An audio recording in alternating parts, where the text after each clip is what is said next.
भारतीय छात्र संसद foundation, MIT school of government और MIT विश्व शांति विश्वविद्यालय की संयुक्त पहल भारतीय छात्र संसद 12 संस्करण पूरे कर चुकी है।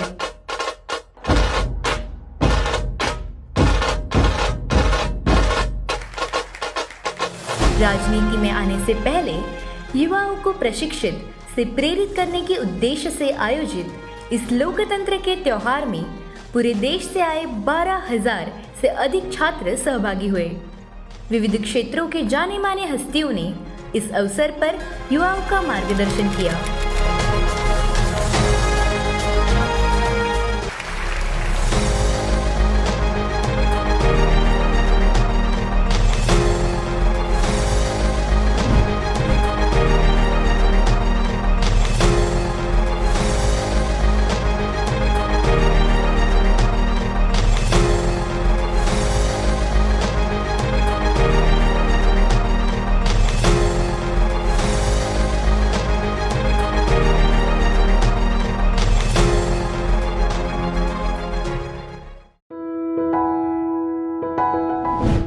मैं अभी विचार सुन रहा था वंशवाद के बारे में,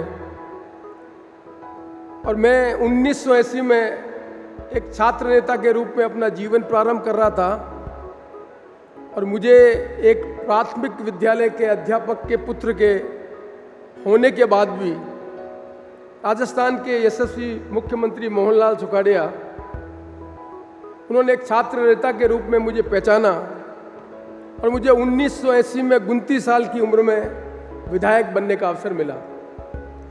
मैं जिस क्षेत्र से विधायक चुना गया 1980 में, वहाँ मेरी जाति के 500 वोट भी नहीं है, पर एक छात्र नेता के रूप में मैं काम कर रहा था। और उसके समय के तत्कालीन मुख्यमंत्री जी ने, जो मुख्यमंत्री पद छोड़ चुकर कर्नाटक के गवर्नर का पद भी पूरा करने के बाद उदयपुर में निवास कर रहे थे, उनके गुडविल के कारण मुझे 1980 में विधायक बनने का अवसर मिला। इसलिए मैं अभी जब भाषण सुन रहा था सबके, तब मुझे लगा कि वंशवाद के संबंध में हम सही परिकल्पनाओं को छात्रों के बीच में नहीं रख रहे हैं।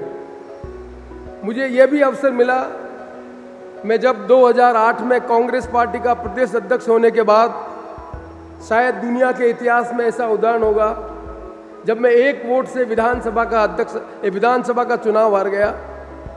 मेरी पार्टी कांग्रेस राजस्थान में जीती और कांग्रेस पार्टी की सरकार बनी। वहाँ हमारे नेता राहुल गांधी जी ने और सोनिया गांधी जी ने मुझे चुनाव हारने के बाद लोकसभा का टिकट दिया भीलवाड़ा से।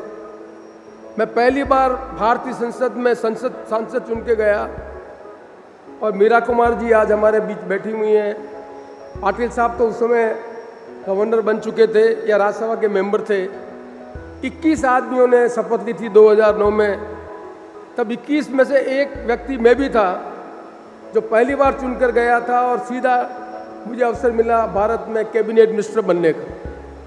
इसलिए मैं ऐसा मानता हूं कि पार्टी कोई भी हो, पार्टी का नेतृत्व करने वाला कोई भी व्यक्ति हो, उनमें ये जिम्मेदारी, और उनने अपनी इस जिम्मेदारी का निर्वहन किया है कि ऐसे लोगों को आगे लगाया जाए जो देश की राजनीति में कुछ कंट्रीब्यूट कर सकें। मैं नहीं जानता मैंने कुछ कंट्रीब्यूट किया है नहीं किया, पर मुझे ये सौभाग्य मिला है कि मुझे भारत सरकार में मंत्री रहने का भी अवसर मिला, और बाद में मुझे अखिल भारतीय कांग्रेस कमेटी का महासचिव बनने का भी अवसर मिला। और न केवल एक state, Bihar, Bengal, Assam, north east, सभी प्रदेशों में मुझे एक महासचिव के रूप में काम करने का अवसर मिला। और आज जब हम लोग कहते हैं डायनेस्टी के और कांग्रेस के बारे में, तब हम नौजवान पीढ़ी के लोगों को ये नहीं बताते हैं कि नेहरू वंशवाद का आखिरी प्रधानमंत्री राजीव गांधी आज से 20 साल पहले देश के प्रधानमंत्री थे। क्या ये सच नहीं है? मेरी बात को अन्यथा न लें, पाटिल साहब बैठे हैं, मीरा कुमार जी बैठे हैं, कि सोनिया गांधी जी ने अपनी विजडम से मनमोहन सिंह जी को देश का प्रधानमंत्री बनाया। आज देश में हम 10 साल में जितनी प्रगति की कल्पना कर रहे हैं, यदि मनमोहन सिंह जी देश के प्रधानमंत्री नहीं होते, तो जो यूपीए 1 और यूपीए 2 के बाद, दुनिया में मिक्स इकोनॉमी के बाद, दुनिया के सारे क्राइसिस के बाद लोकतंत्र में जो दुनिया में आज हम आगे बढ़ रहे हैं, उसमें एक व्यक्ति का जो कंट्रीब्यूशन किया कहा जा सकता है, उसका नाम डॉक्टर मनमोहन सिंह जी है। और डॉक्टर मनमोहन सिंह जी को नॉमिनेट किया था श्रीमती सोनिया गांधी जी ने। कितने नौजवान व्यक्तियों को ये मालूम है कि डॉक्टर मनमोहन सिंह जी दिल्ली से सांसद का चुनाव लड़े थे। एक विद्वान व्यक्ति, दुनिया का सबसे बड़ा अर्थशास्त्री, लोकसभा का चुनाव दिल्ली से नहीं जीत पाए। यदि सोनिया गांधी मनमोहन सिंह जी को देश का प्रधानमंत्री नहीं बनाती तो उनकी क्षमता, उनकी योग्यता का हमारे देश को लाभ नहीं मिलता। इसलिए मैं समझता हूं कि वंशवाद के संबंध में हम चर्चा कम करें और पॉलिटिकल सिस्टम को मजबूत करने की चर्चा हम ज़्यादा करें तो ज़्यादा बेहतर रहेगा। आप में से कितने नौजवान को यह मालूम है कि विधानसभा के सदस्य की शपथ होती है, सांसद की शपथ होती है, मंत्री की शपथ होती है, लेकिन विधानसभा के अध्यक्ष और लोकसभा के अध्यक्ष की शपथ नहीं होती है, शपथ नहीं होती है। और हमने इस संसदीय प्रणाली में निर्णय किया कि जिस पार्टी का बहुमत होगा उस पार्टी का चुना हुआ व्यक्ति विधायक, एमएलए, विधानसभा का अध्यक्ष भी बनेगा और लोकसभा का अध्यक्ष भी बनेगा। और 10 शेड्यूल के बाद हमने क्वाजी जुडिशरी पावर विधानसभा के अध्यक्ष और लोकसभा के अध्यक्ष को दिया। चुने हुए प्रतिनिधि को डिसक्वालीफाई करने का अधिकार भी हमने दिया है विधानसभा के अध्यक्ष को, जो किसी पद की शपथ नहीं लेता है। अब हम उससे अपेक्षा करते हैं तो जुडिशियल डिसीजन लेगा, क्वाजी जुडिशियल डिसीजन लेगा और उन निर्णयों को जुडिशरी इंटरप्रेट करेगी। इस देश में ये भी समझने की आवश्यकता है कि 1952 से लगाकर एंटी डिफेक्शन आने तक सुप्रीम कोर्ट में स्पीकर्स के जजमेंट के बारे में कोई बहुत बड़ी चर्चाएं और निर्णय नहीं हुए थे। लेकिन एंटी डिफेक्शन आने के बाद सबसे ज़्यादा जुडिशरी में इंटरवेंशन हुआ है, वो हुआ है एंटी डिफेक्शन बिल आने के बाद। मैं उसमें चर्चा नहीं करना चाहता उसके क्या कारण है, क्यों हमने 2/3 एमएलए के डिस्क्वालिफिकेशन को एलिजिबल माना। उस 10 शेड्यूल में पार्टी का डिस्प्यूट है उसको भी उन्होंने जस्टिफिकेशन किया, और इलेक्टेड 2/3 आदमी पार्टी को मर्ज करते उसको भी जस्टिफाई किया है। ये कैसी विडंबना है कि पार्टी का स्प्लिट हो वो भी जस्टिफिकेशन, और पार्टी के चुने हुए प्रतिनिधि पार्टी के बिना पूछे 2/3 विधायक मिलकर फैसला कर ले कि हम पार्टी छोड़ रहे हैं, तो हमारे नियम कहते हैं कि उनकी सदस्यता नहीं जाएगी। ये कॉन्ट्राडिक्शन के कारण सुप्रीम कोर्ट का बहुत ज़्यादा इंटरवेंशन हुआ। ये बात मैं इसलिए कहना चाहता हूँ कि हमने इस देश में पार्लियामेंट्री डेमोक्रेसी को अडॉप्ट किया है। और पार्लियामेंट्री डेमोक्रेसी का मतलब क्या है?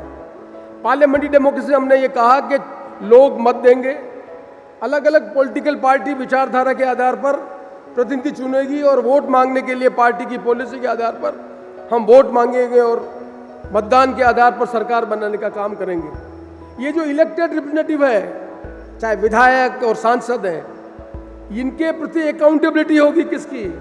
एग्जीक्यूटिव की। एग्जीक्यूटिव मतलब जो काउंसिल ऑफ मिनिस्टर है जो निर्णय करेगी, उसकी अकाउंटेबिलिटी हाउस में डिस्कस होगी, स्टेट में असेंबली में, और पार्लियामेंट में, लोकसभा और राज्यसभा में डिस्कस होगी। और हमने ये भी कल्पना की कि जुडिशरी इंडिपेंडेंट होगी। अब लेजिस्लेटर, एग्जीक्यूटिव, जुडिशरी इंटरप्रिटेशन, हमने इंडिपेंडेंट कल्पना की। और हम बड़े गर्व से कहते हैं कि हमारा देश में सबसे अच्छा लोकतंत्र है। पर मुझे क्षमा करें, याद है ये लोगों को कितने को? अब हम कल्पना करें पार्लियामेंट्री डेमोक्रेसी की, तो मैं समझता हूं कि सबसे बड़े नौजवान पीढ़ी को ये समझाने की जरूरत है। हम संविधान में परिवर्तन करें और संविधान में परिवर्तन करके लेजिस्लेटर को अकाउंटेबल जनता के लिए करने के लिए विधानसभा और लोकसभा की जो हाउसेज हैं वो कम से कम 200 दिन तक चलें। 200 दिन तक इफेक्टिव यदि हाउस चलेगा तब जो सरकार चुनी हुई है उसकी अकाउंटेबिलिटी हम इसके साथ जस्टिफाई कर पाएंगे। यदि हमने नौजवान पीढ़ी के लोगों को पार्लियामेंट्री डेमोक्रेसी के बारे में ये नहीं बताया कि पार्लियामेंट्री डेमोक्रेसी में policies are important, individuals are not important, क्या हम नौजवान पीढ़ी के लोगों को समझा रहे हैं? चाहे भारतीय जनता पार्टी हो, चाहे कम्युनिस्ट पार्टी हो, चाहे आप पार्टी हो, उनकी अल्टरनेट पॉलिसीज क्या है? देश को गवर्न करने का क्या काम है? क्या 1952 में पंडित जवाहरलाल नेहरू ने प्लानिंग कमीशन के आधार पर देश को आगे बढ़ाने की कल्पना की? क्या साइंटिफिक टेम्पर की कल्पना की? क्या आज दुनिया में हिंदुस्तान में अणुबल शक्ति नहीं बना? क्या हम चाहे चंद्रमा में नहीं जा पाए? क्या हमें अटलांटिका का काम नहीं, हमने एक्सपीडिशन नहीं किया? क्या मिक्स इकोनॉमी के आधार पर हमारी जीडीपी यहाँ पर नहीं बढ़ी है? ये फाउंडेशन किसने लेड की? वो फाउंडेशन लेड की आज़ादी की लड़ाई में भाग लेने वाले लोगों ने, जिनको सांसद और विधायक बनने का मौका मिला 1952 से लगाकर इस देश को आगे बढ़ाने के लिए प्लानिंग कमीशन के माध्यम से आगे बढ़ाने का काम करने का काम किया। नीति बनाकर देश का निर्माण करने के लिए यदि हम जनता को एजुकेट नहीं करेंगे, तब जाति, धर्म, संप्रदाय, धार्मिक भावनाओं के आधार पर वोट लेकर हम सरकार में आएंगे तो न देश को आगे बढ़ा पाएंगे, न देश को लोकतंत्र को मजबूत कर पाएंगे। इसलिए मैं छात्र संसद के माध्यम से नौजवान पीढ़ी के लोगों को कहना चाहता हूं, इस संसदीय लोकतंत्र को मजबूत करना है तो अभी तो हम पार्लियामेंट्री डेमोक्रेसी की बात कर रहे हैं, हमें पीपुल पार्टिसिपेशन के स्तर तक जाना पड़ेगा। हमने 73 और 74 अमेंडमेंट कर दिया। पंचायत और लोकल सेल्फ गवर्नमेंट के संबंध में हमने कल्पना की।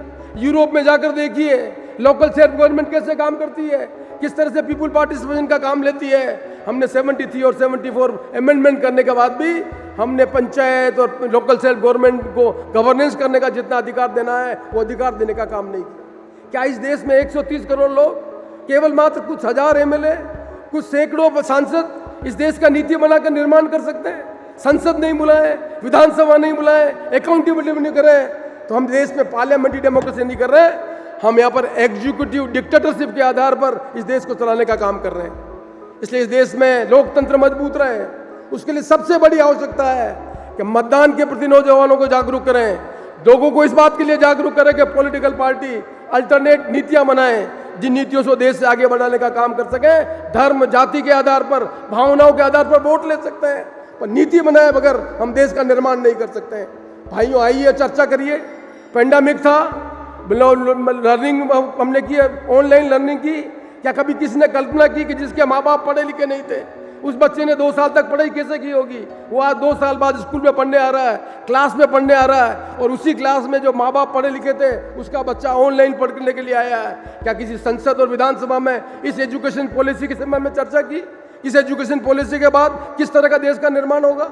वो गरीब का बच्चा जो आगे बढ़ने का काम किया है वो आज पिछड़ जाएगा। क्या हमने एजुकेशन में चर्चा करके कहा कि एक शिक्षक जिस क्लास के अंदर 2 तरह के बच्चे पढ़े हुए हैं, जिनके माँ बाप पढ़े लिखे नहीं थे और जिनके माँ बाप पढ़े लिखे हुए हैं, उनकी शिक्षा के संबंध में किस तरह से इंटरवेंशन करके उनको हम अच्छी शिक्षा दे सकें, जिससे अच्छे देश का निर्माण कर सकें? ये काम कौन करेगा? इसलिए मैं कहना चाहता हूँ नौजवान साथियों को, 70 साल में हमने बहुत उपलब्धियाँ की हैं। पार्लियामेंट्री डेमोक्रेसी की और शॉर्टकमिंग होने के बाद भी दुनिया में हम ताकतवर बन के उभरे हैं, लेकिन इस देश को आगे बढ़ाने के लिए संसदीय लोकतंत्र में नीति के आधार पर, विचारधारा के आधार पर लोगों को एजुकेट कर कर हम यदि वोट मांगकर सत्ता में आएंगे तो निश्चित तौर पर देश और तेज गति से आगे बढ़ेगा। आइए हम जनता, हम नौजवान पीढ़ी के लोग सारी राजनीतिक पार्टियों को एक बार कम करें कि संसद ज़्यादा दिन तक चलनी चाहिए, विधानसभा ज़्यादा दिन तक चलनी चाहिए, और एग्जीक्यूटिव की अकाउंटेबिलिटी लेजिस्लेटर और पार्लियामेंट की होनी चाहिए, और लेजिस्लेटर और पार्लियामेंट की अकाउंटेबिलिटी जनता के प्रतिबद्ध होनी चाहिए। तब जाकर हम संसदीय लोकतंत्र को मजबूत कर सकेंगे। मैं आशा करता हूँ कि आप इन भावनाओं को समझेंगे और संसदीय लोकतंत्र को मजबूत करने का काम करेंगे।